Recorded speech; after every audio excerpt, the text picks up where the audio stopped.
হরিণঘাটার নগর ওখরা বাজারে শ্রী শ্রী সরস্বতী পুজোয় বাগদেবী চরণে পুষ্পাঞ্জলি অর্পণ করে হরিণঘাটার স্কুলে সরস্বতী পুজোয় তৃণমূলের জেহাদিদের বাধা ও হুমকির বিরুদ্ধে সোচ্চার হয়ে সাম্প্রতিক একাধিক গুরুত্বপূর্ণ প্রসঙ্গে সাংবাদিকদের মুখোমুখি হয়ে বহু মূল্যবান বক্তব্য রাখলেন সনাতনের সেবক, জনপ্রিয় জননেতা তথা রাজ্যের বিরোধী দলনেতা সম্মানীয় শ্রী শুভেন্দু অধিকারী মহাশয়।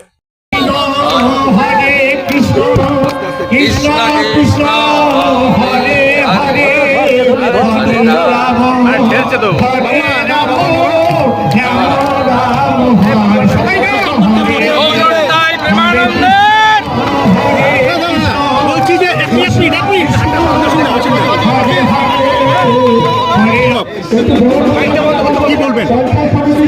সিপি বদল হওয়ার পরে নৈহাটিতে গ্রেপ্তার হয়েছে, কি বলবেন? এটা মেন অভিযুক্ত গ্রেপ্তার হয়েছে। হ্যান্ডেলে সিসিটিভি ফুটেজ খুনিদের নাম পরিচয় বলে দিয়েছি। আমি একটু আগেই বলছিলাম, আগে দুটো তৃণমূল ছিল, আদি আর নব। ভাইপো আসার পরে নব হয়েছে, লালচুল কানেদুল। এখন আরো দুটো তৃণমূল, আক্রমণকারী আর আক্রান্ত। মারছে ওরা, মরছে ওরা। বিজেপির কোনো দরকার নেই, বিজেপির লোকরা এসব করে না। আমরা হিন্দুরা, সনাতনীরা, আমাদের বন্দুক হাতে ধরার কোনো দরকার নেই। ইট পাথর আমরা ছুড়ি না, আমরা ফুল ছুড়ি। ওরা ইট পাথর ছোড়ে, আমরা এগুলো করতে পারি না। পরিষ্কার হয়ে গেছে, অজয় ঠাকুরকে এনেছেন, গোলমাল আরও বাড়বে। কারণ এই অজয় ঠাকুরের বিরুদ্ধে তৃণমূলের তৎকালীন নেতা ছিলেন, পরে বিজেপিতে এসেছিলেন, আমাদের বড় নেতা ছিলেন মনীশ শুক্লা।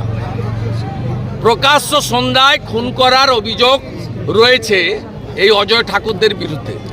অতএব মমতা ব্যানার্জিকে আমি বলেছি, আপনি বাঘের পিঠে চড়েছেন, নামলেও খাবে আর উপরে বসে থাকলেও অসুবিধা আছে। আপনি কিছু করতে পারবেন না। আপনার লোকেরা একে অপরকে খুন করছে, মারছে, এটা চলবে।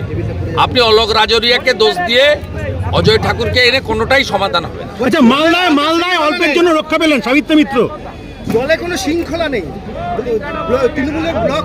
আমি কি তৃণমূলের নেতা নাকি? শৃঙ্খলা? আচ্ছা বলছি, মালদায় অল্পের জন্য রক্ষা পেলেন মানিকনগরের। ওটা কোনো দলই নয়, ওটা কোনো দলই নয়।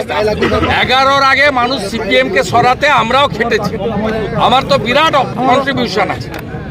আমরা খেটে খুঁটে সবাই এনে দিয়েছিলাম যে পশ্চিমবঙ্গে সিপিএম যাক, ভালো কিছু হবে। সিপিএমকে সরিয়ে বিকল্প শক্তি হিসেবে উনি এসেছিলেন, ওনার ক্রেডিটে উনি আসেননি।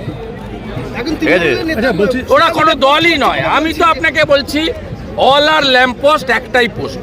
ওটা একটা কোম্পানি, বিভিন্ন স্তরের কর্মচারী রয়েছে, আংশিক সময়ের কর্মচারী, অস্থায়ী কর্মচারী, চুক্তিভিত্তিক কর্মচারী, চতুর্থ শ্রেণীর কর্মচারী, তৃতীয় শ্রেণীর কর্মচারী, দ্বিতীয় শ্রেণীর কর্মচারী এবং ম্যানেজমেন্টের কর্মচারী। আচ্ছা, মালদায় আজকে অল্পের জন্য রক্ষা পেয়েছেন মালদার বিধায়ক। সাবিত্রী মিত্রর গাড়ির ধাক্কা পেয়েছে অন্য গাড়িতে, বিধায়ককে গাড়ি ফলো করছিল, সেখানে বলছে মেরে ফেলার চক্রান্ত। সাবিত্রী মিত্র বলছেন না, মুখ্যমন্ত্রী তার নিজের দলের এমএলএ মন্ত্রীদেরকে, নেতাদেরকেই প্রোটেকশন দিতে পারছেন না।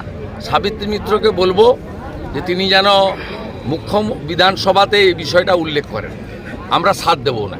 আচ্ছা, বানতলা লেদার কমপ্লেক্সে কেএমডিএ বিস্ফোরণ কাণ্ডে, ভূপতিনগর বিস্ফোরণ কাণ্ডে এনআইএ পঞ্চানন ঘড়ুই বলে আরো এক ব্যক্তিকে গ্রেফতার। তৃণমূলের নেতা এবং বড় মাল বাড়িতেই তো পালিয়ে গেছিল, ধরে নিয়ে এসছে। বড় মাল অনেকদিন ধরে লুকিয়ে। কেএমডিএতে 3 শ্রমিকের মৃত্যু হয়েছে লেদার কমপ্লেক্সে। কেএমডিএতে হ্যাঁ, 2জন মুসলিম, আরেকজন নন মুসলিম, গরিব মানুষ। এদের কাজই হচ্ছে গরিবদেরকে মারা।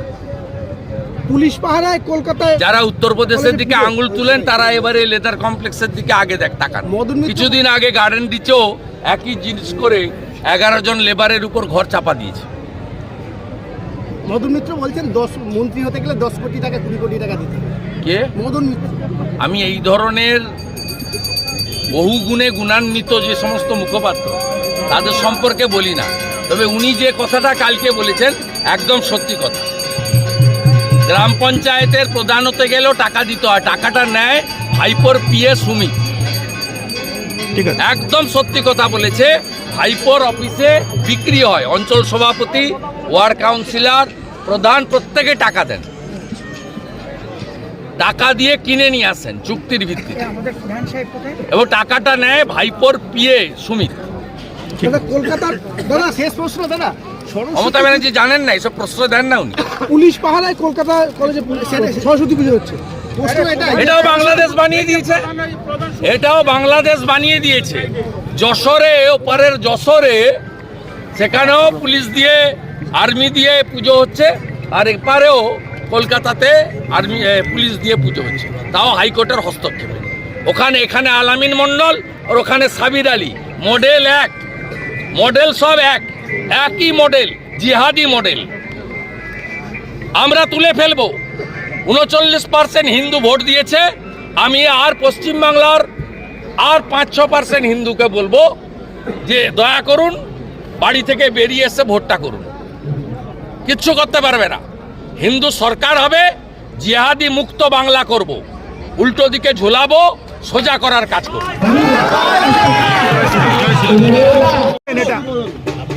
মেন অভিযুক্ত গ্রেপ্তার হয়েছে। স্যান্ডেলে সিসিটিভি ফুটেজ, খুনিদের নাম পরিচয় বলে দিয়েছি। আমি একটু আগেই বলছিলাম, আগে দুটো তৃণমূল ছিল, আদি আর নব। ভাইপো আসার পরে নব হয়েছে লালচুল কানেদুল। এখন আরো দুটো তৃণমূল, আক্রমণকারী আর আক্রান্ত। মারছে ওরা, মরছে ওরা। বিজেপির কোনো দরকার নেই, বিজেপির লোকরা এসব করে না। আমরা হিন্দুরা, সনাতনীরা, আমাদের বন্দুক হাতে ধরার কোনো দরকার নেই। ইট পাথর আমরা ছুড়ি না, আমরা ফুল ছুড়ি। ওরা ইট পাথর ছোড়ে, আমরা এগুলো করতে পারি না। পরিষ্কার হয়ে গেছে, অজয় ঠাকুরকে এনেছেন, গোলমাল আরও বাড়বে। কারণ এই অজয় ঠাকুরের বিরুদ্ধে তৃণমূলের তৎকালীন নেতা ছিলেন, পরে বিজেপিতে এসেছিলেন, আমাদের বড় নেতা ছিলেন মনীশ শুক্লা। প্রকাশ্য সন্ধ্যায় খুন করার অভিযোগ রয়েছে এই অজয় ঠাকুরদের বিরুদ্ধে। অতএব মমতা ব্যানার্জিকে আমি বলেছি, আপনি বাঘের পিঠে চড়েছেন, নামলেও খাবে আর উপরে বসে থাকলেও অসুবিধা আছে। আপনি কিছু করতে পারবেন না। আপনার লোকেরা একে অপরকে খুন করছে, মারছে, এটা চলবে। আপনি অলোক রাজরিয়াকে দোষ দিয়ে অজয় ঠাকুরকে এনে কোনোটাই সমাধান হবে না। আচ্ছা, মালদায় অল্পের জন্য রক্ষা পেলেন সাবিত্রী মিত্র। দলে কোনো শৃঙ্খলা নেই, তৃণমূলের ব্লক। আমি কি তৃণমূলের নেতা নাকি? শৃঙ্খলা? আচ্ছা বলছি, মালদায় অল্পের জন্য রক্ষা পেলেন মানিকনগরের ওটা কোনো দলই নয়, ওটা কোনো দলই নয়। 11-র আগে মানুষ সিপিএমকে সরাতে আমরাও খেটেছি। আমার তো বিরাট কন্ট্রিবিউশন আছে। আমরা খেটে খুঁটে সবাই এনে দিয়েছিলাম যে পশ্চিমবাংলায় সিপিএম যাক, ভালো কিছু হবে। সিপিএমকে সরিয়ে বিকল্প শক্তি হিসেবে উনি এসেছিলেন, ওনার ক্রেডিটে উনি আসেননি। এখন তৃণমূলের নেতা আচ্ছা বলছি, ওরা কোনো দলই নয়। আমি তো আপনাকে বলছি,